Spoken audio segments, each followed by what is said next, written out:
Namaste, very good morning, good afternoon, good evening. Today we are going to talk about Pada Hastasana. Pada is legs and Hasta is hand. Pada Hastasana is touching your hands to your legs or holding your big toes with your hands. So, very important point about Padastasana is its contraindications.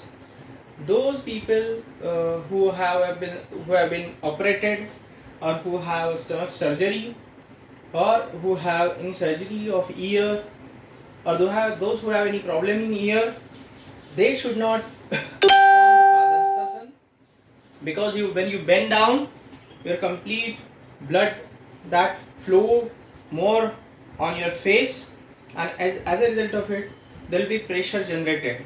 Similarly, those who have hypertension, they should also not perform Padastasana, or those who have cardiac challenges, okay, they should not perform Padastasana.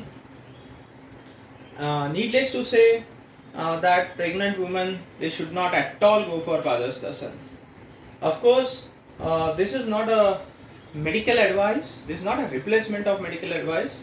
This complete video is just for the sake of information and just the exchange of the experiences, so that people who are healthy, they can become more healthy and better for the betterment. It is a wellness video.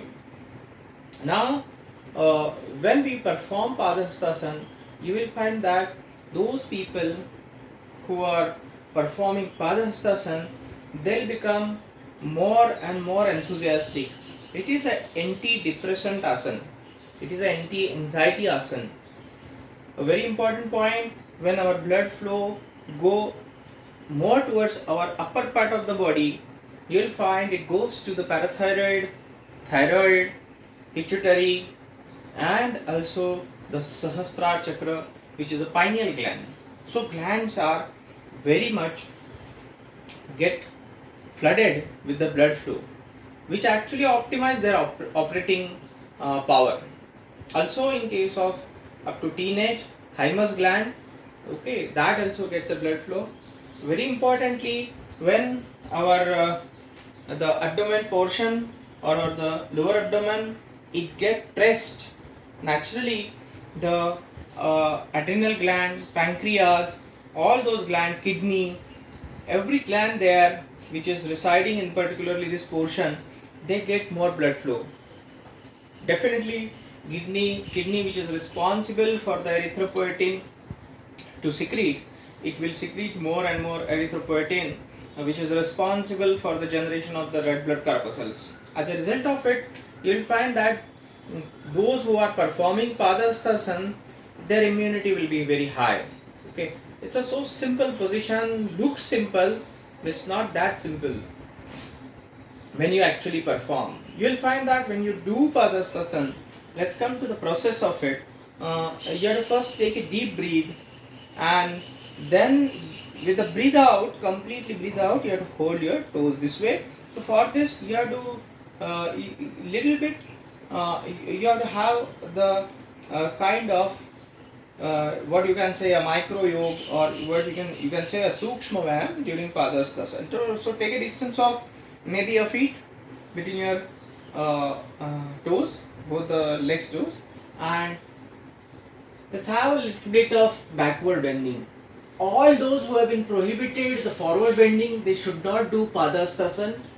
So in case of forward bending, when you take a deep breath, going back, come back very slowly, breathe out, completely breathe out, hold your toes, and without folding your knees, you can breathe out completely and try to hold your toes and try to touch your forehead to your knees this way. You may find that you may have a big tension in your thighs, in your calf. There are two kinds of people where they have a big tension in or stretch in their thighs, there are people who have stretch in their belly. Those who have better bending from the backside, they will have better actually bending and better movements of their stomach, and they can apply more pressure on the stomach. Those who are comfortable in their thighs. If you are not comfortable in the thighs, you will find that you are keeping yourself at ease in belly. Padhastasana is also responsible for reducing some kind of belly fat. So if you would like to reduce the belly fat, naturally in Padhastasana you have to press yourself your belly, not your thighs. Don't apply too much of pressure on thighs, rather apply pressure on your belly. So hold it, breathe out, and try to apply more pressure on belly up to your natural extent. Don't go beyond the capacity. You may find that it is perfectly normal sometimes. Knee gets bent. Try to hold them as straight as possible, but it's okay. You can also try to take the support of floor and try to press yourself and touch your nose, your forehead to the knee. And this happens in Padhastasana. There are people who are actually trying for Padhastasana. They can also hold this way their thighs, breathe out, and try to touch the knees to your forehead.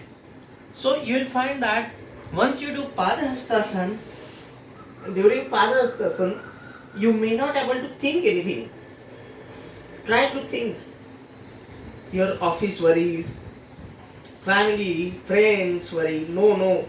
You cannot think anything during Padhastasana. And that is where the beauty of this particular yoga is there. You cannot think. When your brain is thoughtless, mind is thoughtless, you are relaxed. And that is what is the anti-anxiety. That is what the antidepressant moment of your body. So here you are more concerned about breathing because you are pressed. Take a deep breath. When you come back, little bit of backward bending, because you have done already lot of forward bending. Your lumbar is already paining, and hence you have to do backward bending also. Padhastasana is a kind of what you can say a second difficulty level asana or position. So it should be performed after the Sukshma Yoga. The people who have sitting jobs or who have sitting position throughout the day, maybe 12-13 hours a day, the best to do the Padhastasana every day. Combination of Padhastasana and Kandarasana is the one of the best combination you can perform every day to maintain the health of your lumbar vertebral column completely. So those two asana can be performed together. Naturally, its benefit apart from reducing fat, your digestive system becomes very good because you are giving a complete massage inside the body to the digestive system, which may not be possible when you have a erect position of your body. So digestive problems will also be reduced. There is a pressure on belly, so it works also releasing your gases. Okay, so there may be condition that people who have gases, they may release the gases in Padhastasana. There may be condition that those who have vertigo, they should perform it with very big care because there can be aggravation. So please contact with your physician. Again, I am putting a very big disclaimer that please, this video is not for medical usage. This is for sharing my experiences, what we read from the epics of yoga, and we perform trying to connect the physiology with the yoga, so that people can become healthy, they can be away from their challenges, okay, and they can be resilient for the upcoming challenges. Thank you very much.